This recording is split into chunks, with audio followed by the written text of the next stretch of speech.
नमस्कार दोस्तों, आप सभी का स्वागत है देवेंद्र क्लासेस यूट्यूब चैनल में फिर एक बार।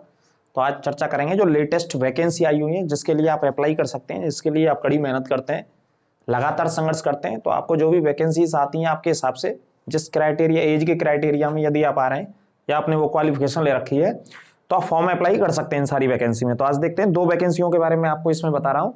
तो इन वैकेंसी को आप आराम से अप्लाई कर सकते हैं, इसका पूरा डिटेल मैं आपको समझा देता हूँ। तो एक वैकेंसी आई हुई है इस समय इंटेलिजेंस ब्यूरो की। कौन सी वैकेंसी आई हुई है? इंटेलिजेंस ब्यूरो की है ना। ये आईबी की वैकेंसी है, आपके सामने लिखा हुआ है सिक्योरिटी असिस्टेंट की इसमें पोस्ट दी रखी है सरकार ने। सिक्योरिटी असिस्टेंट की वैकेंसी लगभग 1675 के आसपास है, लगभग में है, ऊपर नीचे भी थोड़ा बहुत सरकार इसे घटा बढ़ा सकती है, ठीक है। अप्रॉक्सीमेटली 1675 वैकेंसी आई हुई है। फॉर्म स्टार्ट हो गए 28 जनवरी से, आवेदन आप शुरू करना कर दिया है बच्चों ने, और लास्ट डेट इसकी 17 फरवरी तक अंतिम डेट है आईबी की इंटेलिजेंस ब्यूरो की, है ना, या खुफिया विभाग इसे बोलते हैं। इतनी वैकेंसी बहुत कम आती है, लेकिन बहुत कई सालों के बाद इतनी वैकेंसी सरकार ने निकाली है इस विभाग में।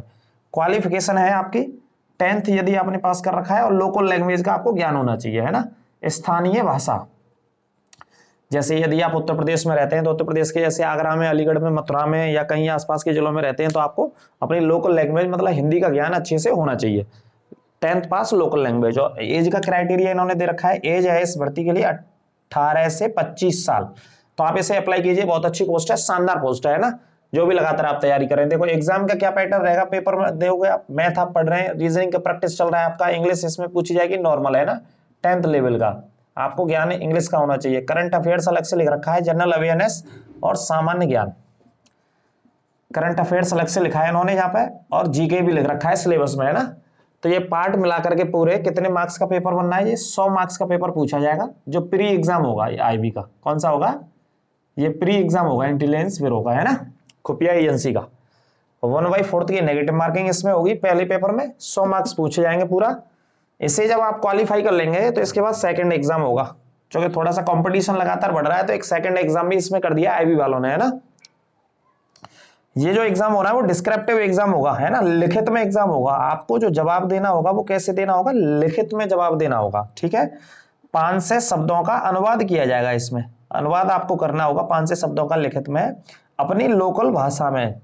जैसे आप किसी भी जिले से, किसी भी राज्य से, बिहार से आते हैं तो बिहारी भाषा में जो भी लैंग्वेज रहती है, बिहार में भोजपुरी हो गई या और भी स्थानीय भाषा जो आप मातृभाषा से पढ़ करके आए, प्राइमरी जूनियर एजुकेशन से आपने प्राप्त किया हो उस भाषा को, या अपनी मदर लैंग्वेज की बात हो रही है सीधी सीधी, ठीक है। तो ये डिस्क्रिप्टिव होगा, प्री को क्वालिफाई करने के बाद आप मेंस में एग्जाम में बैठेंगे, ठीक है।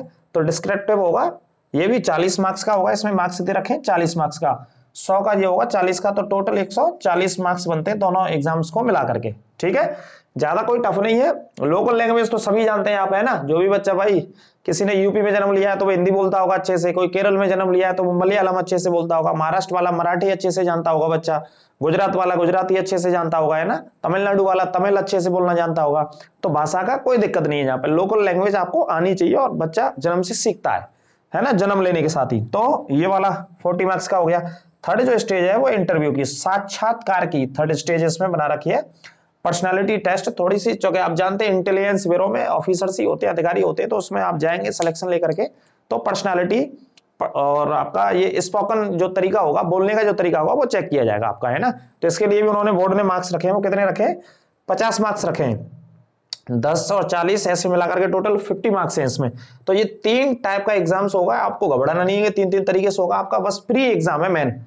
जो जो बच्चे प्री एग्जाम निकाल लेंगे वो सेकंड तो आराम से, लोकल लैंग्वेज तो सभी पे आती है, आराम से देख लेंगे, अनुवाद है ना, वो किसी में लिख करके देंगे आपको, हिंदी में अपना अनुवाद करना है, अपनी भाषा में अनुवाद करना है उसका, और लिखना है उन शब्दों को, है ना। तो वो तो आराम से हो जाएगा। अब इसके लिए आप मेहनत करते रहिए, ये सारी चीजें आप पढ़ रहे हैं, मैथ पढ़ रहे हैं आप, रीजनिंग पढ़ रहे हैं आप, करंट अफेयर्स, जीएस, सामान्य, ये सारी कमांड है आपकी, वो चल रहा है। तो इस वजह से आपको ये फॉर्म डालना है, जो भी बच्चे है ना 10th में और 18 से 25 साल के बीच में, तो इस फॉर्म को डालिए आप और तैयारी कीजिए जबरदस्त तरीके से। दूसरी वैकेंसी देख लीजिए, ये मेरिट पे आई हुई है, ये वैकेंसी आई है 40,889, बहुत ज्यादा वैकेंसी है, ऑल ओवर इंडिया में निकली है, पोस्ट ऑफिस डिपार्टमेंट में, इंडिया पोस्ट ऑफिस डिपार्टमेंट में ये वैकेंसी आई हुई है। कितनी है? 40,000 समझ लीजिए, 40 लगभग 41,000 वैकेंसी है, ठीक है।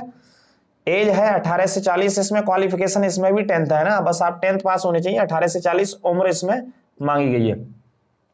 लेकिन सिलेक्शन प्रोसेस इसमें मेरिट का है, सिलेक्शन प्रोसेस कोई एग्जाम नहीं लेगी सरकार क्या करेगी, आप 10th से ऐसे फॉर्म को फिलअप करते हैं तो मेरिट से आपका सिलेक्शन होगा जहां पे, है ना। फॉर्म इसके स्टार्ट हुए थे 27 जनवरी से और लास्ट डेट है 16 फरवरी, ठीक है। 16 फरवरी तक इसका लास्ट डेट होगी। तो जिन जिन की अच्छी परसेंटेज है या अच्छी भी नहीं है तो वो सब अप्लाई करें, कोई दिक्कत की नहीं है, कोई दिक्कत की बात नहीं है।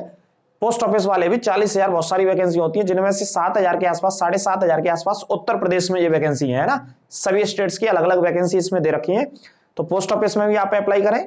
60, 65, 70, 75 जितने भी आपकी मेरिट हो, परसेंटेज बनी हो हाई स्कूल में, डजेंट मैटर, कोई फर्क नहीं पड़ता, लेकिन आप अप्लाई करो। यदि आप तैयारी कर रहे हैं, परिश्रम कर रहे हैं, मेहनत कर रहे हैं तो आपको अप्लाई करना चाहिए। और आईबी की जो वैकेंसी है, आईबी में भी आपको डालना ही डालना है ना। जिस हिसाब से, जिस वे से, जिस तरीके से आप अपनी तैयारी कर रहे हैं, वो एग्जाम का जो पूरा का पूरा प्रारूप है वो यही है आपको, है ना। बस इसमें इंग्लिश अलग से, इसके अच्छे से आप तैयारी कर लेंगे, 10th लेवल का पढ़ लेंगे।